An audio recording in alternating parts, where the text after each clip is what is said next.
Okuva mu mwaka gwa 2021 gavumenti ya NRM yatandikawo enkola ey'okujjukira abantu ab'enjawulo abaawaayo obulamu bwabwe okununula eggwanga mu mannyo g'ebizibu mu lutalo lwe baalwana wakati wa 1981 ne 1986 nga luno lwali lukulemberwa Yoweri Kaguta Museveni omukulembeze w'eggwanga aliko kati. Olunaku luno kutandika okukozebwa buli mwaka nga mwenda omwezi ogw'omukaaga kyava ku bavubuka omwenda abaali bakulembeddwamu Edidian Mukiibiru Tamaguzi abeeremu okubikulira bayeekera ekyama kuwa mukama waabwe Museveni gye yali yeekukumye ne battibwa ku kyalo Kikandwa mu disitulikiti y'e Nakaseke. Emikolo gino gibadde gikozebwa nga buli Munnayuganda aba n'eddembe okugyetabako kyokka ku mulundi guno gikwatiddwa maka g'obwa pulezidenti e Nakasero n'abakukunava ababadde ab'okubalira ku ngalo olw'okwekuuma ekirwadde ky'Ebola. Eno abaazirwanako nga bakulembeddwamu muyima waabwe Kiggunduka Bandwa gye basinzidde ne bakukkulumira omukulembeze w'eggwanga okubassa mu nsindikagano ne Bannayuganda bonna ku nsonga z'okwekulaakulanya n'atabafaako nga bo ate ng'ebizibu byabwe abimanyi. Tugenza okulaba nga mu Uganda mulimu abantu abatalinda muzeeyi anapanga. Bajja ne babeera simaati ne boogera okukakana pulojekiti ezandibadde ezaffe ne zituyita ku mitwe ne zigwa awalala. Naye tukusaba gw'omanyi abaana bo gw'obazaala otusalira amagezi yo excellence otupangire pulojekiti ezituyamba zibe nga zigasa baazirwanako kuba tetusobola kulwana n'abantu abo tukaddiye. Bano ne bamuwadde amagezi obuteetatala kulekerawo okukuza nnaku za gavumenti nga bwe gubadde gutera okuba nti nno kino kijja kukumira bangi mu nzikiza nga tebamanyi wa ggwanga gye livudde na gye ligenda. Era ng'omubala gw'olunaku luno bwe gugamba ti protecting the gains. Tosobola ku protectinga gains nga twagaininga independence nga tojja gijaguza. Vikitoledde nga 26 January ng'ogamba nti nze sijja kujaguza mukolo ogwo ng'ate it was one of our gains. Era n'olunaku luno olwa Heroes Day agamba nti ssente si kye kyandibadde ekyokwekwasa kubanga okuva NRM lwe yajja mu buyinza ebyenfuna tebiddangako mabega. Ebitwala essente z'omusolo ffe tulaba emikolo tegiriimu kubanga waliwo essente ze baatwalira ku wayi omwaka oguwedde ne baziwayalinga ne zigenda mu mawanga amalala Europe ne zigenda ne mu Asia.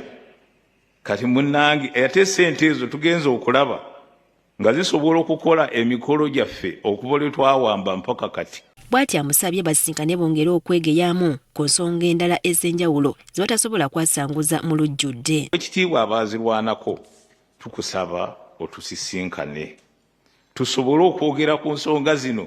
Kiri nkitadde mu bbaasa n'enkirekaawo olw'ensonga nti sisobola kukigaziya olwa ebintu ebiri munda nga tubadde tubyogera naawe. Tukusaba otusisinkane twogere ku bintu tetusobola kwogerera wano. Alice Kaboyo minisita omubeezi ow'ensonga z'abaazirwanako agamba nti newankubadde gavumenti erwanye masajja okulabirira abaazirwanako n'abaana baabwe mu ngeri ez'enjawulo wakyaliwo obwetaavu naddala mu mbeera z'enkulaakulana nti bangi ku bo enteekateeka za gavumenti zibayita ku mutwe. We will offer support to civilian veteran families and other organized groups that are currently not benefiting from PDM to establish and expand viable income-generating enterprises.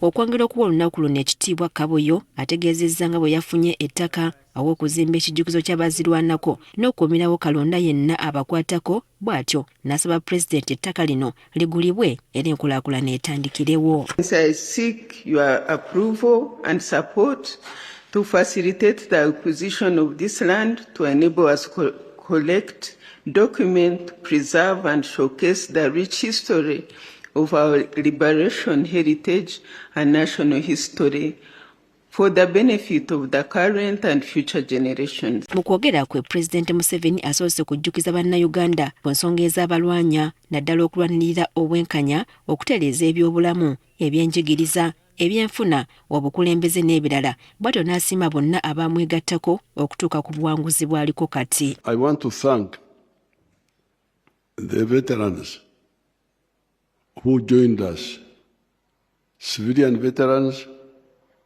the armed veterans, to achieve this. agamba nti ng'amaze okulya entebe abaazirwanako tebamuva ku mutwe okutuusa lwe yateekawo enkola buli yenna alina kye yakola ne mukyala we okumuwa obukadde 5. Kyokka ekyennaku ssente zino ezaaleeyo mu 3,000 zaafulumizibwa wabula ne zitatuuka ku bannannyini batuufu. Kati atadde abakulira abaazirwanako ku nninga okunnyonnyola wa ssente zo gye zaalaga era abaazifuna baazikolamu ki. We are going to have a meeting and find out what happened to all this money. The 231 billion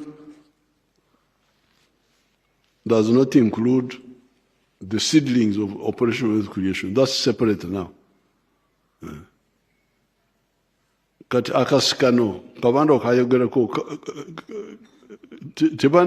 tebandigenziyo kubanga betwasooka. Bw'atyo akkiriza okusaba kw'abaazirwanako okumusisinkana okwogera ku nsonga ez'enjawulo nga bwe bamusabye. Pulezidenti ategeezezza ng'ettaka ly'emigadde bwe ligenda okugulwa okussaawo ekijjukizo nga Minisita Kaboyo bw'amusabye. Okwawukanako nga bwe gubadde gutera okuba ku mulundi guno teri mudaali gwonna gugabiddwa okusiima abo abakoledde eggwanga eby'enkukunala. Priska Namulema agaffeeyo ku Spark TV.